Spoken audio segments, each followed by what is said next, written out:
ভাই অনেকদিন পর এখানে আসলাম, খুব মজা লাগতেছে। আমি তো প্রকৃতির ব্যাপারে পড়তেছি। আমি কিসের পড়া? আমি করতেছি এনজয়। ও হ্যাঁ, তুই তো একটা ব্যাক বেঞ্চার। আমি জানো টপার। টপার হলো আমার জ্ঞান অনেক বেশি। তোমরা কেমন আছো? স্যার ভালো আছি, আপনি কেমন আছেন? স্যার আপনি বিচে হঠাৎ করে? আমি ভালো আছি বাবা। আমি ভাবলাম একটু এখানে আসি।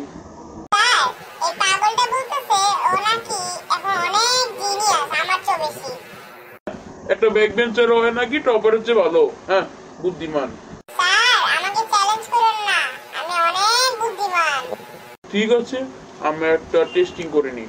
তোমরা তো এখনো নার্সারিতেই পড়ো। হ্যাঁ ঠিক আছে, তোমাদের জিজ্ঞেস করি।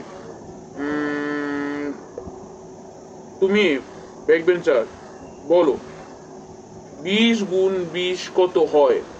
পারবা তো আদৌ? হ্যাঁ। Yes sir, 20 × 20 400। স্যার ও কিভাবে বলতে পারলো? ও মাই গড, এভাবে এত ভালোভাবে কিভাবে পড়লো কোনো ক্যালকুলেটর ছাড়াই? স্যার আমাকে প্রশ্ন ধরেন। ওকে, তুমি যেহেতু ক্লাসটাও পাচ্ছ, তুমি তো বুঝোই, তাই আমি তোমাকে আর কিছু বেশি বলছি না। তাই বললাম, বলো একটা 5টা ফলের নাম বলো। ইয়েস স্যার, কমলা, তারপরে কাঁঠাল, আর আপেল, আর 2টা আপেল। তুই যারা টপারে এটা বললি? ও মাই গড, তুই তুই এটা কি উত্তর দিলি? তুই না ক্লাসে টপার। স্যার ওই যে মুখস্থ করে পড়া।